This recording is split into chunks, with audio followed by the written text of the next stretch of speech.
Hello, my name is Shannon Marquez, and I'm the Dean of Global Engagement at Columbia University, where I oversee the Center for Undergraduate Global Engagement, which supports, promotes, and develops global learning and exchange opportunities for all undergraduates at Columbia University. And it is my pleasure to introduce this webinar on reimagining urban sustainability and the impact of the urban intercultural approach during and after the COVID-19 pandemic, where we will examine issues such as what will the long-term impact of the pandemic be on urban actions to fight climate change?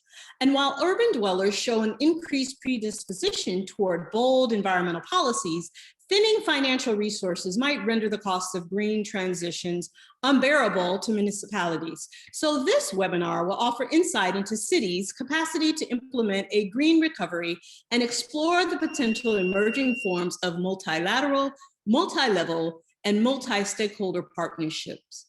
Organized in partnerships with Sciences Po School of International Affairs, PSIA, Columbia in Paris, Columbia Global Engagement, and the Columbia Global Center, it is the fourth in a series dedicated to reimagining cities by exploring global trends towards a new normal during and after the pandemic. Our discussion will be chaired by a leading scholar on city diplomacy, Professor Lorenzo Kilgren-Grandi, who is a faculty member at Sciences Po School of International Affairs, PSIA, the École Polytechnique, and Columbia University's undergraduate program in Paris. Our panelists today also include Dr. Paola Deda, Director of Forest, Land, and Housing Division at the United Nations Economic Commission for Europe, Ms. Emmanuelle Pinot, Director of City Diplomacy, C40, Dr. Stefano Marta, Coordinator, Territorial Approaches to the SDGs, OECD.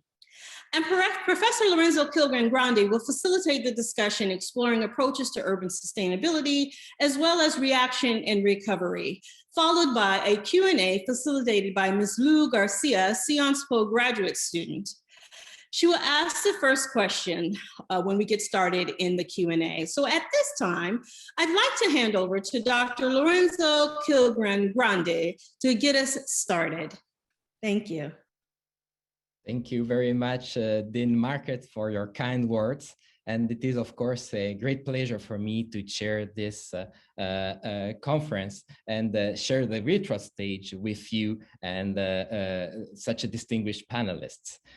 We are gathered today to discuss, of course, about urban sustainability and its evolution after this challenging shock that we are all living. And so that there is a sort of a starting point that we have for today's discussion is that cities play a fundamental role in sustainable development.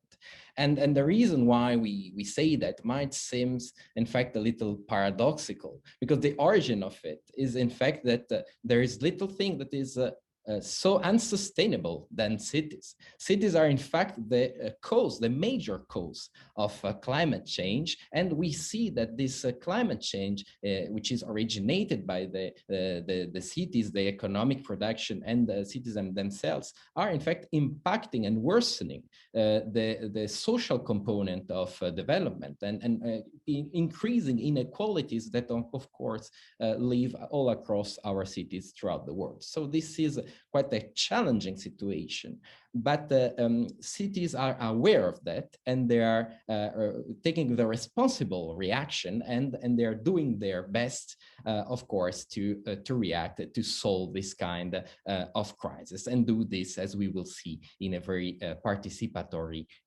transversal way. Why cities are committed? It's not just because they recognize of being the cause, because they also have the tools typical to a municipal government, which are, for example, urban planning, the use of social services. They have the approach to circular economy, which is one of the most developed trend right now, the idea of supporting the recycling, the correct waste valorization and management, the management of energy networks, and so on. There are a lot of tools that can be used effectively.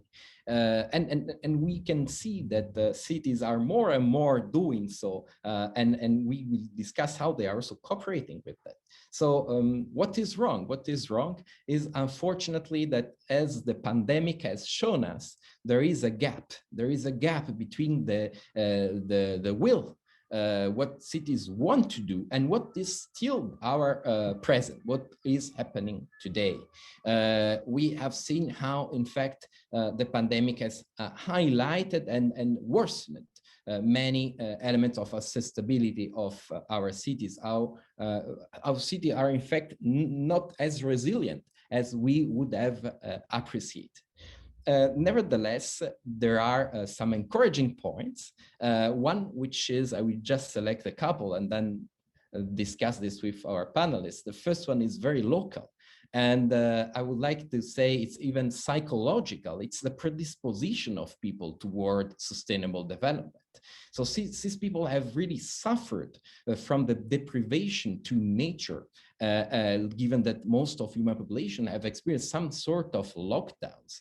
And there is such an important direct link between this disease and the loss of biodiversity and the quality of air. Of course, there is a predisposition from the public and local actors to go further. On the other hand, on the opposite side of the spectrum, we can talk about international. And we have seen that there has been this important movement of cooperation, and we have 3 representatives today of institutions that have fostered and supported this kind of international cooperation to join forces and find in a very participatory, horizontal way the best possible solutions. I'm really looking forward to discuss these points with our panelists. Before that, I would just like to remind you, you can use our Q&A box to ask questions. We would deeply appreciate if you can also say a little bit about yourself. Where are you from? If you are a student, and in that case, of what kind of university? And if you have a specific question for a panelist or for all of us, and of course, we will answer that in the second part of our session. So without further ado, I would like to move to the round table and start with exploring the 3 approaches of our guests' institutions to urban sustainability. And I would like to start with Dr. Deda from UNECE. And well, of course, we know the United Nations have been gone through an evolution in their approach to cities and local governments. At the beginning of their action, cities were a little bit comparable to a civil society organization, but now they are more and more recognized as a level of government, of course, and as an actor in implementing, there to play an important role in implementing the international agenda, starting from the Sustainable Development Goals. So I would like to ask Dr. Deda, what has been this evolution? If you can please summarize it briefly for us and explain us what has been the role of UNECE in this process. Very much. Thank you very much, Lorenzo, and everybody also for being here and inviting me to talk today. I'm going to talk to you about actually what is my work and what I've seen through my work. You're asking me what has changed in the United Nations. I think I can summarize in one sentence that we have been moving from talking about cities to talking with cities.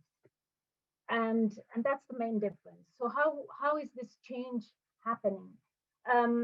Because, you know, the local Agenda 21 and talking about cities has always been in the agenda of the United Nations. But there have been, I would say, especially lately, 2 accelerators. The first one, as you mentioned, has been climate change.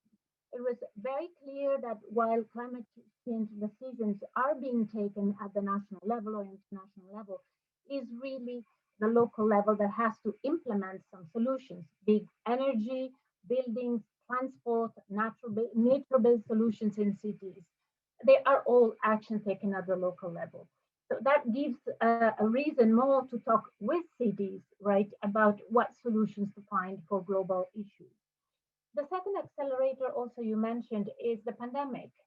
The pandemic simply has shown that the cities are on the front line of an emergency. They were there, they had to act fast, and most of the time they manage to act fast and react, showing that some of the we were transitioning towards some solutions. Think about digitalization. The pandemic accelerated that, and cities were able to accommodate that faster transition.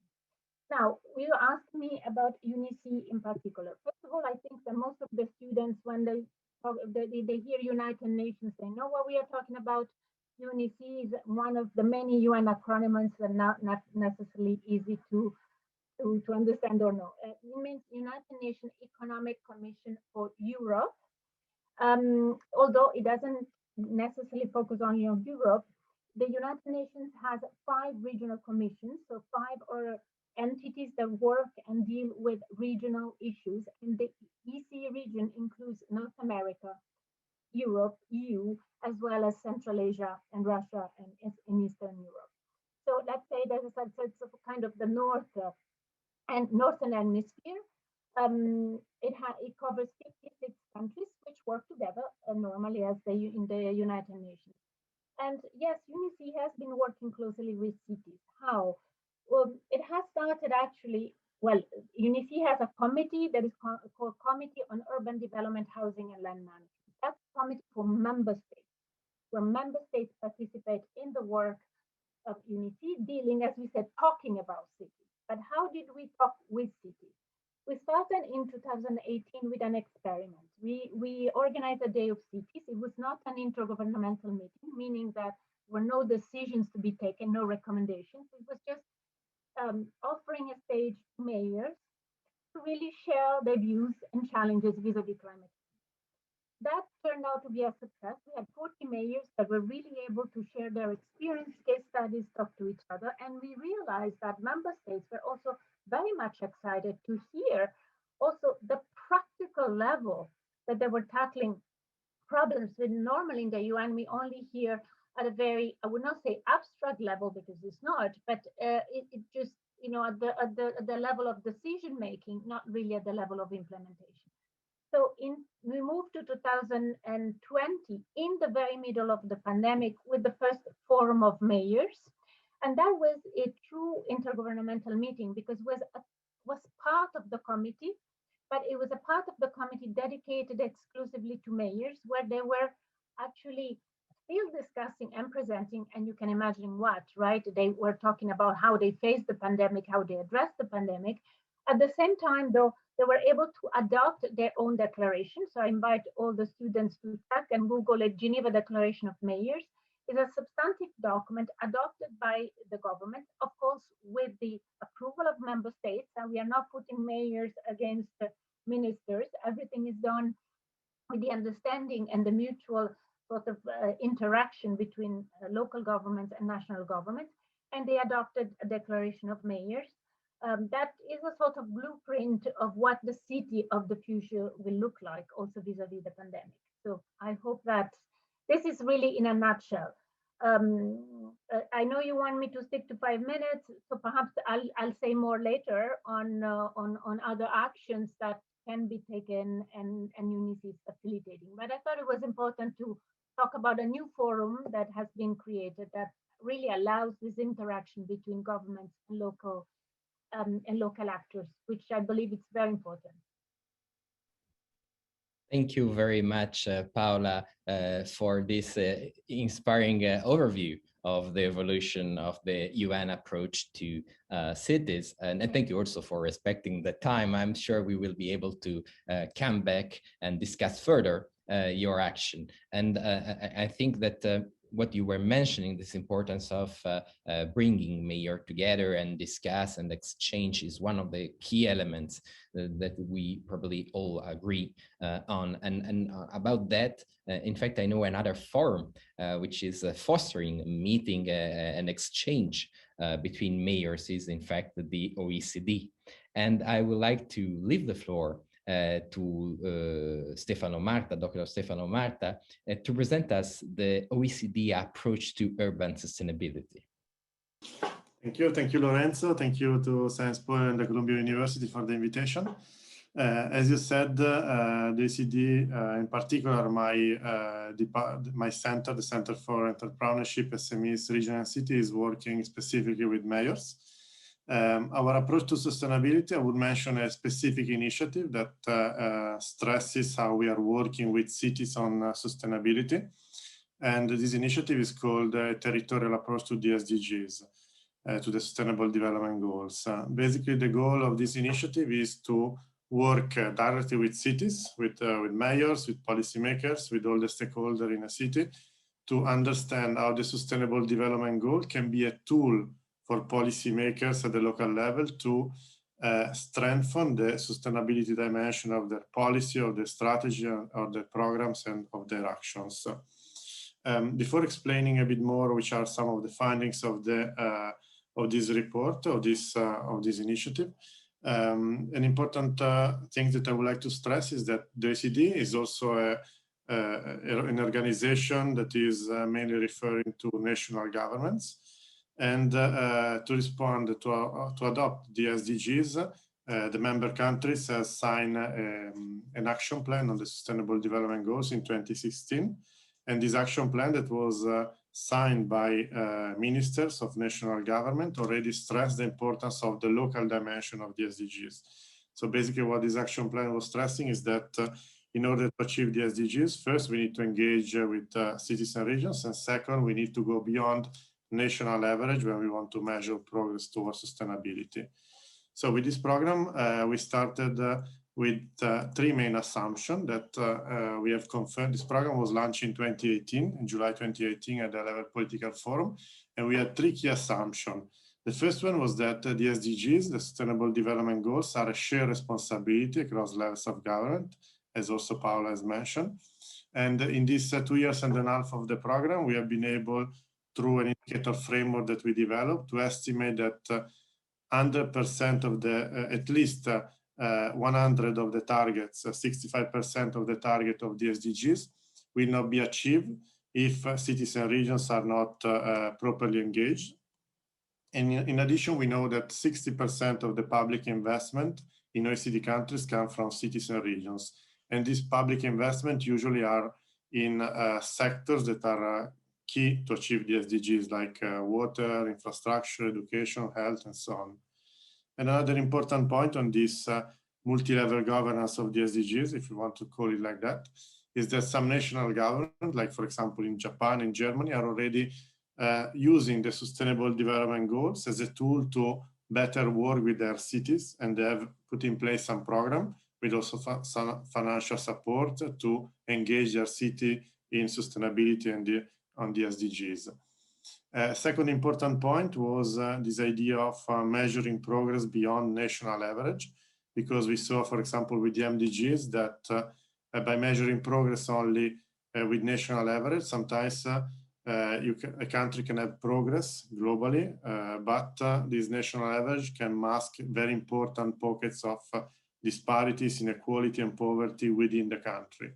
So we developed an OECD, what we call the OECD Localized Indicator Framework for the SDGs, that is now including 135 indicators, more or less, that is allowing 600 regions and 600 cities in OECD countries to measure progress towards the SDGs. And what we see is that, is what you also mentioned in the introduction, Lorenzo, that cities are usually responsible for most of the, are lagging behind in terms of achieving sustainability. For example, we can estimate with our indicator framework that 70% of the cities in OECD countries are not on track towards achieving the SDGs. And these gaps are for very important SDGs. For example, they are lagging behind in terms of climate, biodiversity, energy, industry and innovation, and also in terms of gender. So what we see, finally, the third point is that what I was mentioning at the beginning, the third point is that the SDGs are a compliance agenda. But beyond the compliance agenda, there is a window of opportunity for local government, and in particular for cities, to use this tool of the Sustainable Development Goals for their policy making at the local level. And what we saw is that we can really use the SDGs to implement a new paradigm for urban development, as we call it at Oecd, a new paradigm that will allow us to go beyond a sectoral approach to urban development that has characterized many interventions in the past. A new urban development paradigm that will allow us to have place-based measure and intervention as opposed to one-size-fits-all or universal solution. And a new paradigm that allow us to go to shift towards a bottom-up approach to policy making as opposed to top-down policy making. I will stop here because I think I already finished my 5 minutes, but I will be happy to elaborate more in the second part of the webinar. Thank you very much, Stefano, for this inspiring contribution. We can see from your words that it is absolutely important to link something which has been theorized at the global level with concrete actions in order to tackle those elements that you mentioned that are still to be solved, that are lagging, and we need to address as soon as possible, both locally and globally at international level. So we have seen so far these two intergovernmental perspectives that are doing something innovative, so creating a connection with they are the highest level of public policy, and they are connecting with the lowest level, of course, just in terms in geographical terms, not quality, and we are all striving together to the common goal. And now moving from this perspective, I would like to change it and try to see the perspective from cities to the rest of the international relation scene. And so for this, I would like to leave the floor to Ms. Emmanuelle Pinault, which is representing the C40. She leads the city diplomacy at C40. And I would like to ask you, what is the specific approach of the city network to tackling climate change at the urban level? Thank you very much, Lorenzo, and thank you, Columbia University. Thank you, Sciences Po Paris, for inviting me to this exciting panel. It's always a pleasure for me to be in that kind of spaces and to interact with students, and hopefully making the case for the role of cities in sustainable development and climate change. So C40 is a network of cities. We currently have 97 members, most of them big cities of over 3 million inhabitants that jointly represent 700 million people and 25% of global GDP. So it's a small group of cities, but a group of cities, of big cities, mega cities that are very influential and powerful. Most of them are capital cities of countries or a big population and economic hub. And they are interestingly quite well balanced geographically. We have almost 50% of our membership in the global north and 50% in global south countries.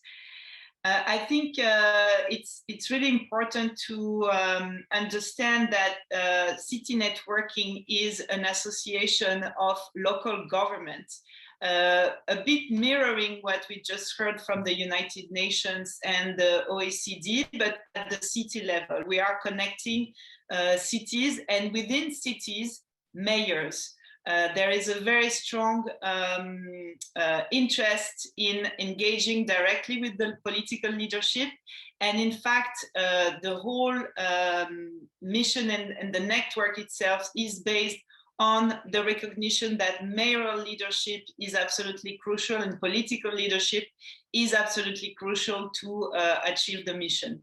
So the mission of the C40, as probably some of you know, is to support cities in fighting climate change, both from the mitigation side of things, that is reducing emission in the cities, but also adaptation side of things, how cities and urban territories adapt to the impacts of climate change. And currently 70% of our membership reports that they are already quite impacted by climate disasters.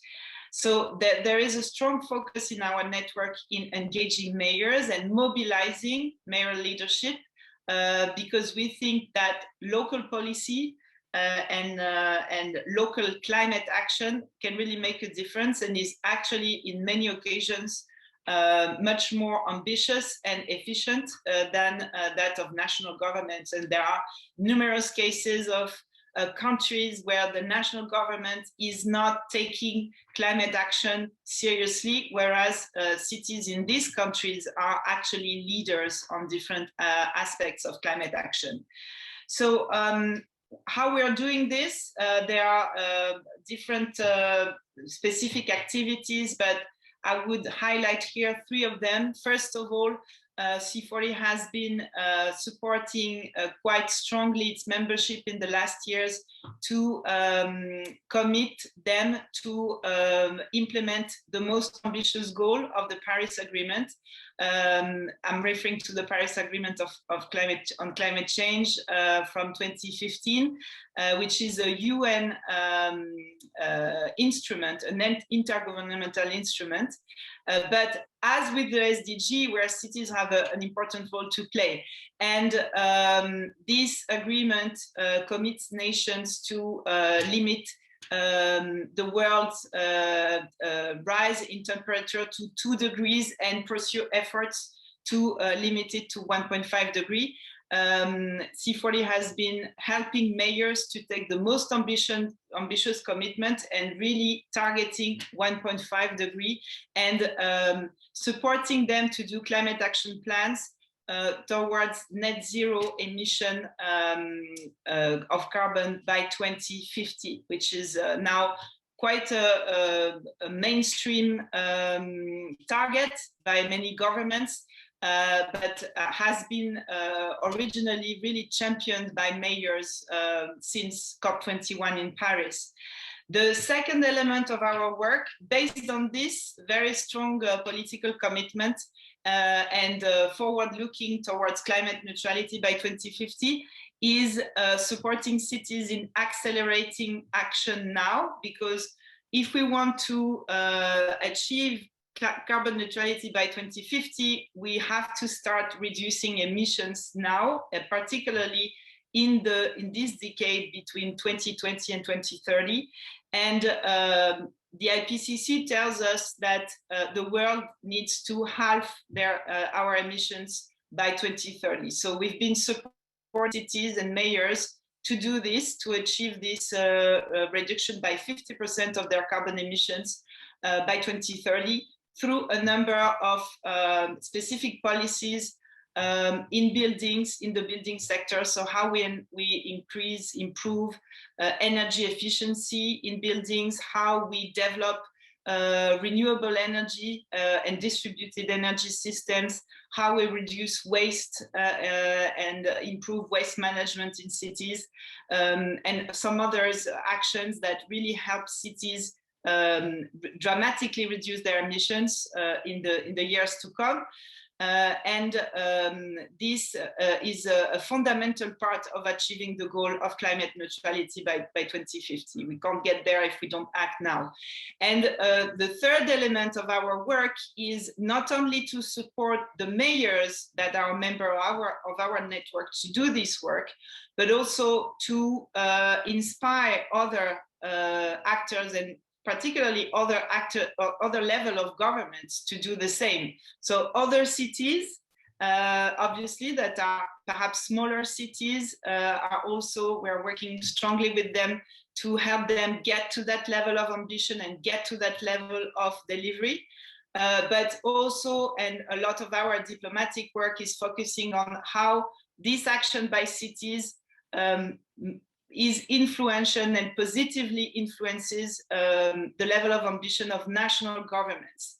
And this speaks directly to the work that the UN does and the diplomacy moments that are coming this year, in particular around COP26 in Glasgow, how the work of the mayor really helps the world increase their ambition, and how we push the national governments who are not doing enough to really do their fair share of carbon reduction and implement the Paris Agreement that they have signed. So we have a lot of work in this diplomatic field to show how cities are delivering, are showing the way, and hopefully inspiring or pushing their national governments to do the same. Thank you. Thank you very much, Emmanuel, for this inspiring intervention. We can see the perspective of major cities, but I really appreciated your mention to other cities. This is a global challenge, as you mentioned. It's important to create a common urban movement for that. And I really think it's important that the point you raise about the political leadership of mayors, the need for this commitment, commitment that has to be implemented with the ambition and the efficiency that you have mentioned, taking into consideration also quantitative data, as you have mentioned. These indicators have to be met. They have been studied in order to help guide, and of course this is a big challenge, but that can be tracked, that can be made transparent, which allow the process to be participative and as open and clear as possible. I would like now to move, once we have learned what our three guests are doing, I would like to go to the challenging part, a shared challenge once again. This is what we are living now, and we will live in the next few months and years. Of course, we are in a world that has been deeply affected by the pandemic, and urban sustainability has been affected as well. I would like now to focus on this reaction and recovery component, starting from asking a question to Dr. Deda. So I would like to ask you, from the perspective of UNECE, how can cities, states, and international organizations that we have seen have to work together, how can they do this effectively in order to be sure that both the social and environmental component of sustainable development are met in these difficult times, so to make sure that the recovery will be, as it is now famous to say, just and green? Actually, I think that Stefano opened a door for me to provide an answer on this specific question when he mentioned, of course, the Sustainable Development Goals. That's really the crucial element that puts all of us, all the actors, UN, non-UN, states and cities around the same table. Now, I'm not so sure if students are aware that governments are to, let's say, tackle the implementation, but also to assess whether they are progressing with the implementation of SDGs or not, are developing what they're called the voluntary national reviews. So our voluntary efforts to look at the SDGs and see how much they have progressed. Now, cities are now coming forward doing the same thing, and they're called voluntary local reviews. This to me is a great tool which puts together not only the cities that are making the effort, but also the organizations and governments around them that have to join forces to produce these reviews and assess how far they have gone. Because whatever action we are going to take, and on this I want to be very practical, because we need practical answers, and we are talking about cities which act very practically. This is the first tool. The first tool is really measure where you are at. Now, voluntary local reviews, you ask specifically of EC, is doing two things around these reviews when it comes to the measurement. The first one is to develop some guidelines for EC cities, which are, as we said, in a particular geographical area, so that they find a sort of common methodology to prepare these voluntary local reviews. For the cities who want to go a bit further, we have developed some specific key performance indicators, which allow you really to measure different indicators in a city and see what is the progress towards SDGs, but also in very specific sectors, looking also how sustainable, also how smart the city is. So the first point is that, of course, these studies are not undertaken by UNICE alone, by the city alone, but that requires the effort of everybody. Also for the funding very often of some projects. We just developed the city profile of Nur Sultan. We had to have donors, government donors that helped us with not only with that city, but many other cities to develop these studies. This is the first element. The second element, of course, I mentioned already, is this common ground to discuss. But when it comes specifically to green and just, what we have experienced, it is very important to have also specific campaign and goals. Let me mention one which is very specific to cities and is of ECE, and it's called the Trees and Cities Challenge. And this was launched 2 years ago by ECE, just because we wanted to make sure cities were aware of the importance of planting trees in a city for climate change, for biodiversity conservation, for people to gather together, looking also at social aspects. So far, we have gathered, I think, around 11 million trees planted by different cities, and that have simply have to make a pledge, and then we check with them that they have done it. That's a simple challenge that, however, it has put many actors together. We are working also with FAO Oecd, because, of course, it's about forest and forestry. And you see the name of my division is forest, housing, etc. Moreover, we have recently launched, like many other organizations, the 4th of June was International Environment Day, World Environment Day. And for the students, might be very interesting to know that as of last Friday, we started a decade that is called the UN Decade of Ecosystem Restoration. Now, you're not going to restore ecosystems if you don't focus also on cities. So yes, making sure the city consume less, that the waste less, but also that cities become also containers of biodiversity. And it might sound something impossible because, right, it's a sort of biodiversity and cities don't go together, but you should know that there are several ecosystems, even in urban environments, and that the issue is how to nurture them and how to make sure that they develop. How do we do this at the international level? Well, we agree, we make recommendations. We talked before about at the level of cities about the Geneva Declaration, but there are also governmental decisions, of course. This is the United Nations, which help the cause because the recommendations or the decisions eventually have to be implemented. There are existing tools. Now I'm going really into the procedure and process of the UN, but there is a convention on biological diversity has been working for almost 30 years now. And how do we implement the recommendations and the decisions at the local level? That's really what the concerted action is, the one you were mentioning, cities, member states, and international organizations and non-governmental organizations working together. My last point is exactly this, because we are talking to you, the students. We are talking therefore to academia. Academia is an essential player, which I believe should really even take more space within the UN when it really comes to producing ideas, working with member states, sitting as an observer, certainly, but at the same time, doesn't mean an observer doesn't speak. In the UN, observer is a very funny word because you're there to observe in the sense that you cannot vote.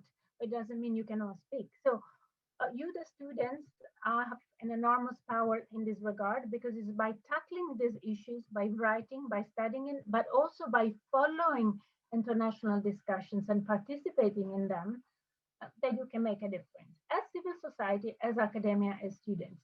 And I would have said that in the past, this was kind of a difficult task. Nowadays, with international meetings that are online, and many of them, especially at the expert level, will continue to be online, there is definitely more space to also hear your voices. Thank you very much, Paula. I think this is very fascinating, your reference to nature in cities, to biodiversity in cities. It's something that we sometimes forget, but it's always present. So it's interesting and to challenge ourselves to look for it and take care of it, of course.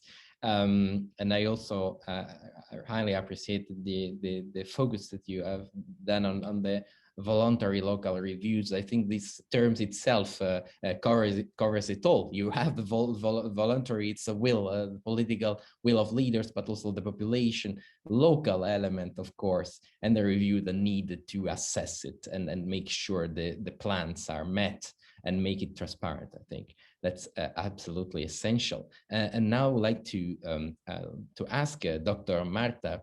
Of course, for all these elements are very present in the activities of OECD as well. So what has the OECD done during these difficult times of the pandemic, and what plans to do to support this transition to a more green and more sustainable urban future?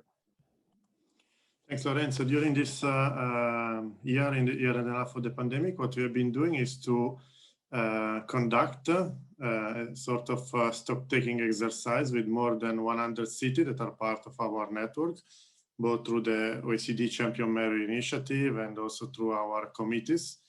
And we have been trying to understand which action cities were undertaking, both in the short term to respond to the pandemic, and in particular, more and more, which action policymakers at the local level are starting to put in place to respond to the pandemic in the medium and long term.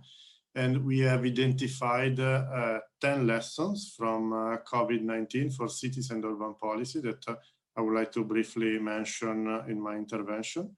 The first lesson is that while the pandemic has had an asymmetric impact across different places, at the very beginning, the responses of national government were what we call the space blind, basically. So the context-specific nature of places were not really taken into account where the responses to the pandemic were put in place.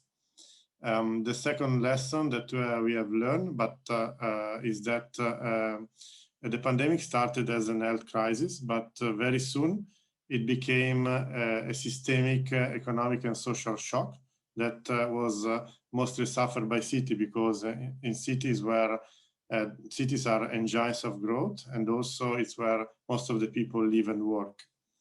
The third lesson that we have learned from this analysis that with lockdowns, we have rediscovered the need to shift from mobility to accessibility in terms of urban development, where well-being and proximity are at the core of citizens' concern. Another very important point is that COVID-19, the pandemic, was really a sort of eye-opener for all forms of inequality across people and places regarding digitalization, access to health, access to public services, especially in large cities. And the fifth point is that according to our analysis, what we call as the urban premium, so the fact that that result from the agglomeration benefit from the concentration of firms of people in cities, is not going to turn into an urban penalty post-COVID. Because as I mentioned in the previous point, one of the big issues during the pandemic was not density in city, not so much density, but what the big issue was inequality between people in cities. Nevertheless, we also see that medium-sized city will play a more and more important role in the post-COVID era. The sixth point is that digitalization has really started to change the future of work in cities, and in particular our relationship to productivity, democracy, mobility, and social interaction. The seventh point that we have identified is that the combination of what we call the Zoom effect and the Greta effect has made the ecological transition socially and politically more acceptable today than 1 year and a half ago. And the last 3 points that I would like to briefly mention are that the implication of the pandemic on trust and governance were particularly important, in particular in terms of governance and multi-level governance. What we saw is that it's not so important if the country is decentralized or not, but what is important in responding to the pandemic is the level of coordination between the cities, the regions, and the national government. So we really need a solid multi-level governance framework in place to respond to the pandemic. The 9th point is that the crisis has shown that the concept of resilience is not really new, but many international organizations like the Oecd, the UN has been working for years to the concept of resilience, and this concept can be applied also to the pandemic. And finally, and I would like to spend a little bit more time on this point, is that global agenda, in particular the SDGs, have never been so important, timely and relevant for cities and regions like now. As was mentioned by Paula, there is this huge movement that started with New York on voluntary local reviews. And in addition to the VLR, there is more and more cities that are trying to understand how the SDGs can be a framework for long-term planning to respond to the pandemic, and also as a framework to rethink their planning, investment, and budgeting allocation in the medium and long term. So as Oecd, what we are going to do is to continue to support cities in particular and regions to understand how the SDGs can be a tool to recover from the pandemic. We have already organized a roundtable on this in November last year, where we discuss how cities and regions can use the SDGs to respond to the pandemic. Now we launched recently with the European Committee of Regions a survey that is trying to understand what cities and regions are doing in the and how they see the value of the SDGs to respond to the pandemic. And we are going to present this result to the next OECD roundtable that will take place 29 and 30 of June. So I invite all of you to participate, because we'll continue this discussion at the roundtable in 3 weeks, basically. Thank you, Lorenzo. Thank you very much, Stefano. It is so interesting to see how much we have learned all together from this challenging time. So of course, after that, we will be able to be more effective. And we have a lot to do, of course, as you were mentioning. And on that, I would like to ask Emmanuel, regarding also what Stefano and Paula said. We have all these challenges. Some of them are old, some of them are new. So what is the methodology of the C40 in order to tackle these challenges and make sure that we will go towards a sustainable and just recovery? Thank you, Lorenzo. And I've been very inspired by what I've just heard from Stefano. I think the approach the OECD to this question of recovery is extremely interesting. I'd be interested to know more in detail, and if you can circulate the report to us. I think what has happened with the recovery in the big cities of the world is that obviously it has been a huge crisis, and it still is. And the cities are the most impacted places of the recovery, obviously, because of the number of people they gather. But it has also been a moment of acceleration and increase of the ambition around climate action. Fortunately, a lot of cities realized that the crisis, the health crisis, because it is a disrupting moment, is also an opportunity with all caveats around this word, but an opportunity to accelerate the changes that were already underway to decarbonize the cities. And a number of mayors, starting by the mayor of Milan in Italy, for example, have been extremely leaders on this issue and willing to really draw what a green and just recovery would look like from a city perspective.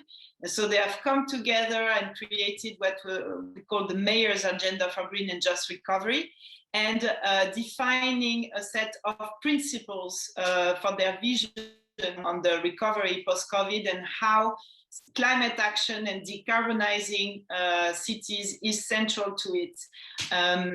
And really the idea is to make sure, first of all, that the recovery is not a return to business as usual, but on the contrary, is an opportunity to build back better and to accelerate the changes that were already underway.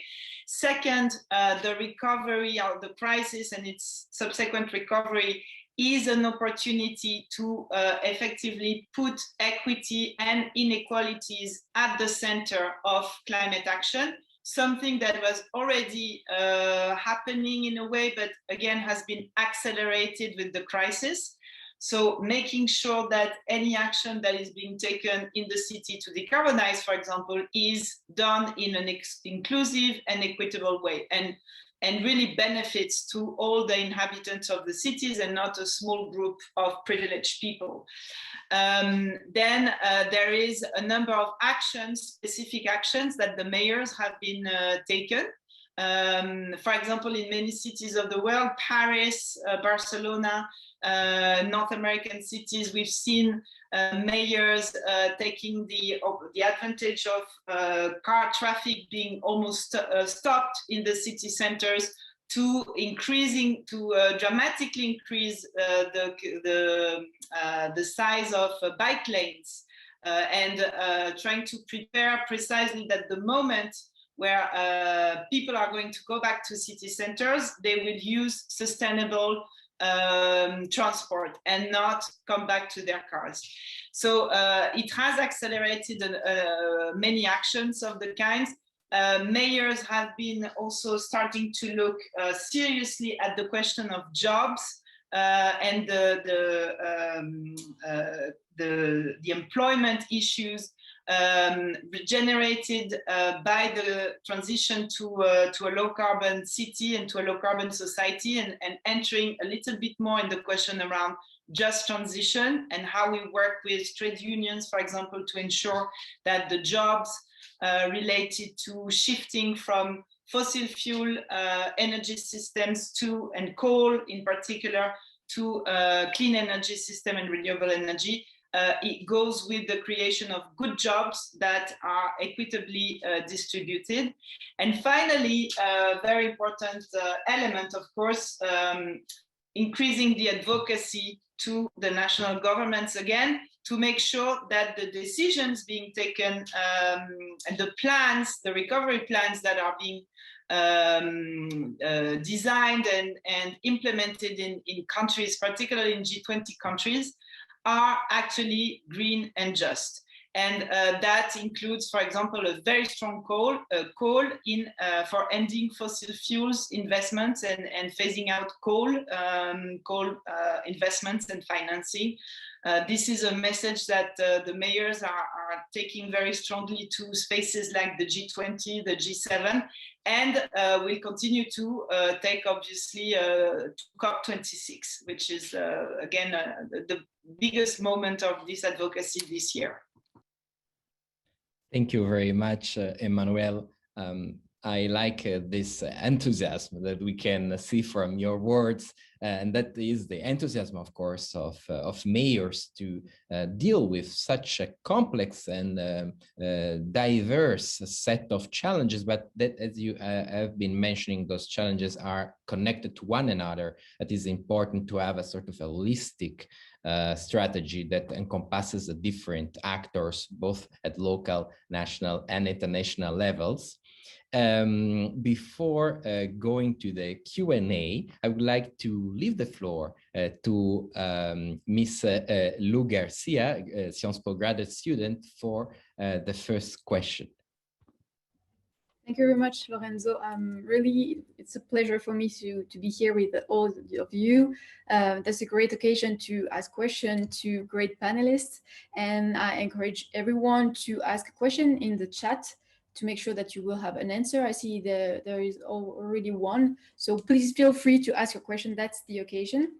My question will be, do you think, and it's to Madame Pinault, but to everyone, do you think that your work with megacities has also an impact on smaller cities? As you mentioned, Mr. Marta, the middle-sized cities, because we mentioned the fact that when you have local government taking actions that it will have a direct impact on the national level and in the ambition of the national level. So what do you think about the impact on medium-sized cities? Thank you. Thank you for this great question, Lou. Obviously, the work that is being done by mega cities has an impact on smaller cities and is intended to have an impact. I mean, the fact that C40 works mainly with big cities doesn't mean that we don't care about what's happening in smaller cities. We have many partnerships with other organizations working on the same topics with smaller cities. And this is clearly now an objective of the C40 mayors to increase their collaboration with many mayors in their countries in particular, and help them to achieve the same level of ambition. There's a campaign now at the UN for COP26 called Race to Zero, that C40 is supporting, and it's a general campaign for all cities to commit to climate neutrality by 2050 and accelerate action by 2030. And this is a work that is for all cities in the world. The objective is to achieve 1,000 cities into the campaign by COP26. We are now in 700 cities, so there is still room for many smaller cities to join. But in general, I think the idea here is to ensure that the innovation and the leadership that some cities take is transferred to others. And it goes the other way, actually. It's not one single way from big cities to small cities. There are also a lot of innovation and great action being taken in smaller cities that can inspire big cities. So it's absolutely not a top-down or a kind of one-way process. It's an exchange.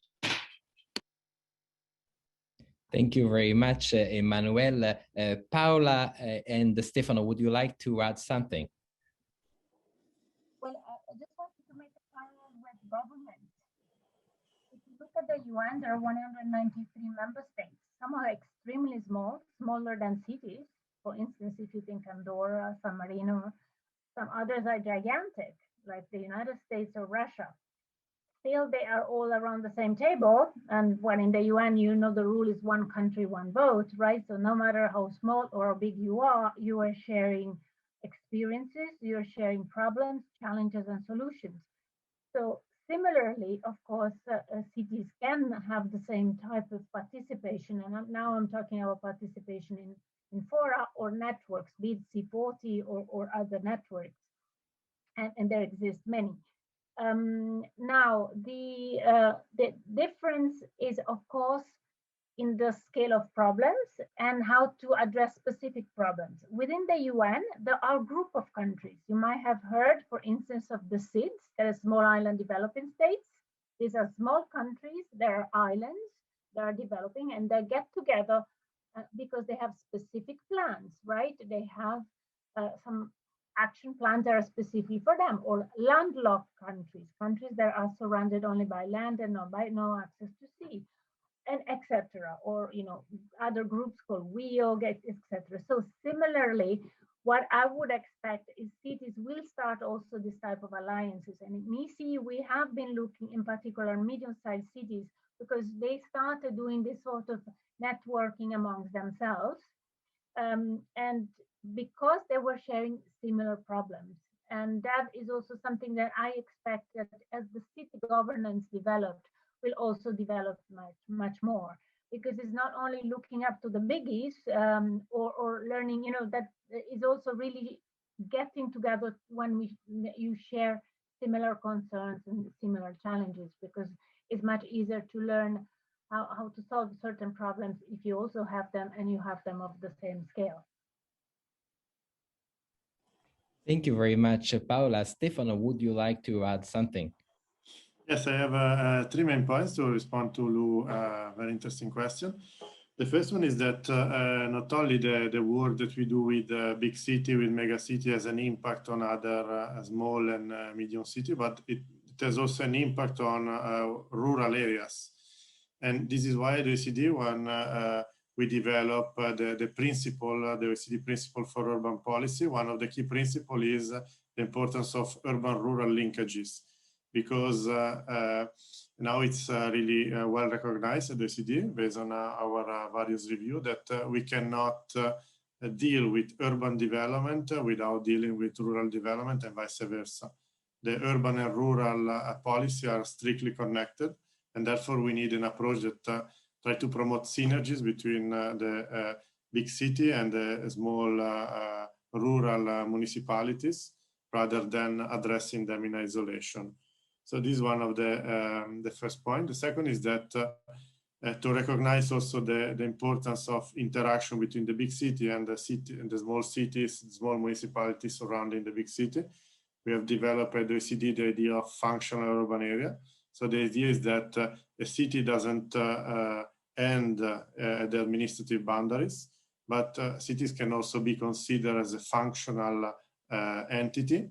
And we develop this definition of functional urban area. The city is now also recognized by the UN Statistical Commission. So the idea is that we really need to understand which are the interaction between the core city and the small municipality around it. So it's really a functional socioeconomic interaction between these entities. And the third point is that COVID pandemic has really created a momentum for intermediary cities.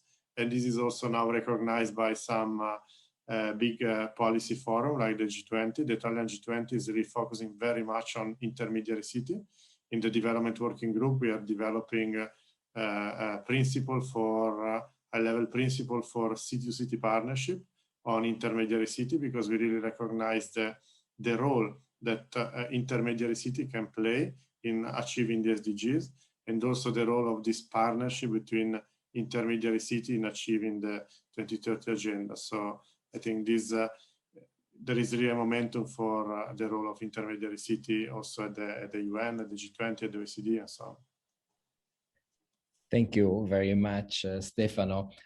We have received a question from Isabel Rasman, and she asks, how do you see the development of mega cities in alignment with climate change? So I guess this is a question about this massive urbanization that we have been seeing in many parts of the world. Of course, this is happened first in Europe and the Americas, and it's now showing highest rate in Asia and Africa. So this is probably a general question. Maybe I will ask to Stefano if you want to address it first. Yes, thanks, Lorenzo. Thanks for the question. So I think it's a very good point. I think, as you also mentioned in your introduction, Lorenzo, cities are responsible for a big chunk of environmental and climate problems. But at the same time, they're also part of the solution, because as we saw in terms of SDGs, 65% of the SDGs cannot be achieved without their engagement.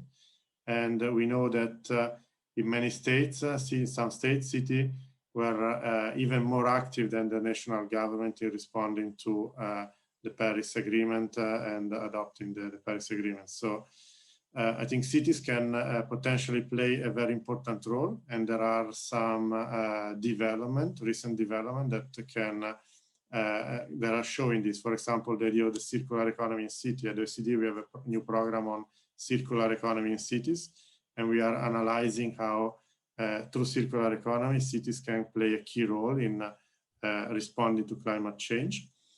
I think what is important to consider is that cities, such as national government, cannot address the issue of climate in isolation. We are seeing that many mayors were extremely vocal in declaring the climate emergency or having the goal of being climate neutral by 2035. But even when there is this strong political commitment towards climate objective, it is still important to consider to address urban development as a sustainable development issue. So connecting the climate agenda with the social and economic agenda. We have been working, for example, with the city of Bonn in this program on a territorial approach to the SDGs, and the mayor of Bonn was extremely vocal on the climate agenda. But what we saw in the project is that what was important was to connect the climate objective with the economic and social one, because to achieve some of the climate objective, like reducing pollution through sustainable mobility, is a strong implication also for inequality, because if, for example, you use congestion charges, this can have a different impact on different part of the population, or even there can be a competition between the need to provide green spaces and the need to provide affordable housing. So in both of these cases, we were analyzing how the framework of the SDGs can help a local government, a city, to address these challenges in an integrated way. Thank you very much, Stefano. I see we have a lot of questions that are coming in. I'm glad the students are so interested in our chat. And I would like now to mention a comment by Yu Yun Ha from the Global Alliance for Building and Construction. He talks about the importance of building sector in achieving the Paris Agreement goals and the importance of a radical collaboration among all stakeholders. And I think Emmanuel would like to react on this point. Yes, thank you.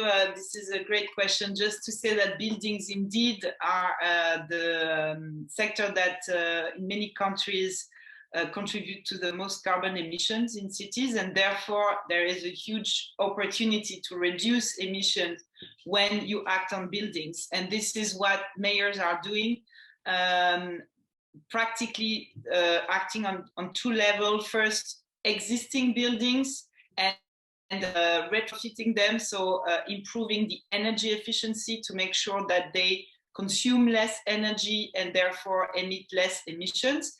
And currently the objective is to make sure that all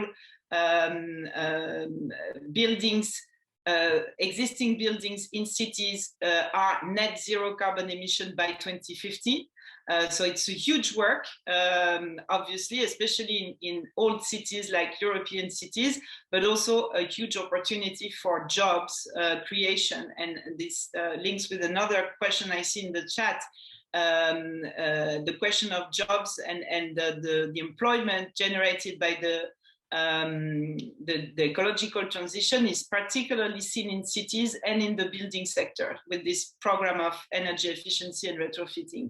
And the other aspect of it is all the new buildings and making sure that every new building that is built, especially in the global south, where there is this huge urbanization process at the moment, is actually built with codes that provide net zero carbon emission.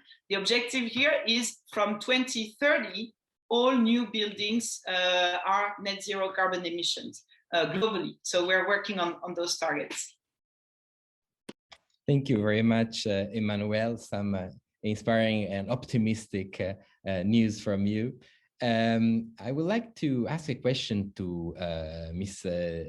Paula Deda. We have Simone Kenny, a student at the University of Florida, and also working for an NGO on sustainability.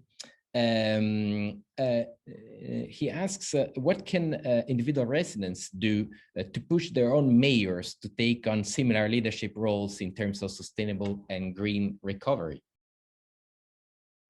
Thank you, Lorenzo. If you don't mind, I will just connect two questions, because I was also very eager to ask the question about mega cities and buildings.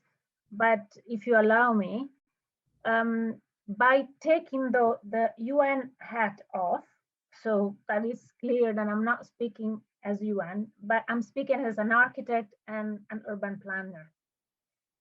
Because what I heard so far is, yes, what is in the books, right? What we are aiming to get at according to politics, according to mayors, according what is there. But then there is a crucial element of all this, which is design. And I'm sorry, but, and again, I'm not speaking as you, and I'm speaking as an urban planner and an architect. There is no way that continued mega trends of cities and in expanding urban areas will help us addressing climate change. And urban planners, urban designers know that very well, because the concept of compact city, despite it trembled a bit when the pandemic made us leave the cities, but the concept of staying compact, designing building in an energy efficient way, creating neighbors where you can walk 15 minutes and get everything you need is a matter of design. So mayors certainly can push for that, certainly politics and governance can help that, but it's also a design choice, which very often starts really also from students that are studying how to design, how to build a building. Moving then sorry for this diversion, but I thought it was important also to introduce the point of view of those that actually have to build the city and not only making the decisions, but they actually have the tools to make a difference by creating a different space. Now, that leads me to the question, what can mayors do to push what can citizens do to push their mayors, and what in general citizens can do. And to me, there are two aspects that are very important. The first one is digitalization, right? We are in a digital world. Our voice can be heard much better. Sending an email to a mayor is not that difficult. Linking a mayor, for instance, to our forum, to a challenge, is not very difficult. Citizens that are well informed can create those links. And I'm not saying it's because, okay, it's nice to say, but because I've seen it in our case with the Trees and Cities Challenge, we have a website where we invite citizens to let the mayor know. And so they are the ones connecting us with us. So this type of initiatives exist, is a way to participate, but also it's a way of basically having your heard voice at the local level. So not only through that, but there are neighbors that are getting together, there are communities that are getting together to discuss the planning, right? Participatory planning is something that exists in most cities. And that's a message for all the students. Being a leader at the local level is very important. It's, you cannot be the president of the US. That's only one every 4 years. But certainly you can take a leadership role within your own community, your own group. And the moment you get your community around, I'm pretty sure the mayor will be interested in hearing your voice. One thing that we haven't stressed enough today is the importance of how close the mayor, and there was a question about that, and I think that it's how close the mayor is to the citizen. That's what makes a difference. That's what pushes him or her to act. Because if the mayor doesn't perform, the citizen next time will not vote for him. That's very easy to see, right? Because you know, especially if you live in a medium-sized city, you know who is your mayor, you know what action is taking or not taking. So that proximity should be used fully. I hope I answered. I tried to answer to different questions, but to me it was important to introduce the element of design because, especially from my background, I wanted to make sure that was stressed enough.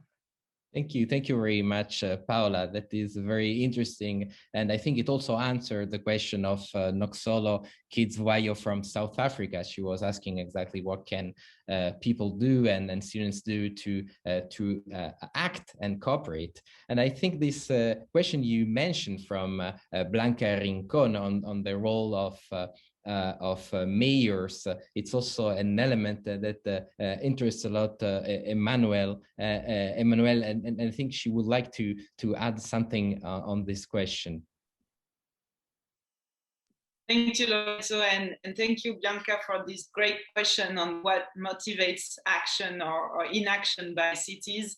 I would say, in reference to your theory of the prisoner, the situation varies a lot depending on countries and their political system and their general governance. We see cases, for example, where the inaction of the national government is a big motivation or a trigger for action by mayors and cities. And it has been very clear in the US, in the previous administration, when President Trump removed the US from the Paris Agreement, then 350 mayors step up and said, we are still in, we continue to be in the Paris Agreement, and we will deliver its goals. So it's exactly the reaction to the inaction of the national government. In other countries, it's the opposite. Countries like China or India, cities have difficulty to act independently from their national government, and they have less autonomy, political autonomy, fiscal autonomy, institutional administrative autonomy, and they have to follow what their national government is doing. So it really depends on the political context. But one very or two very important elements to inspire action by mayors is one, inspiration by other mayors, and that's why the city networks are so important. They mainly serve as a source of inspiration through peer-to-peer exchange and the building of a collective action and a collective voice. They work together, and this is what makes them effective. And second, mayors are politicians, and they respond to citizen pressure. So in line with what Paula was saying, it's really the ability for the citizens and young people in particular to mobilize and demand action to their mayors in their cities will motivate them or make them act more. So don't hesitate, young people, to join the young movements on climate that are doing such a great job. Much more is needed in all cities of the world. Thank you very much, Emmanuel. I think this is a very nice note of optimism and engagement that we all agree. And unfortunately, we are getting close to our end for today. And I think there are a lot of lessons that can be drawn from this conversation. We have seen that it is no more possible to imagine sustainable development without cities, and that cities have those incredible tools to deal with it. To sum up, I love this element that has been emerging several times during our conversation, this closeness of the administrative entity of the municipality and of the mayor to citizens.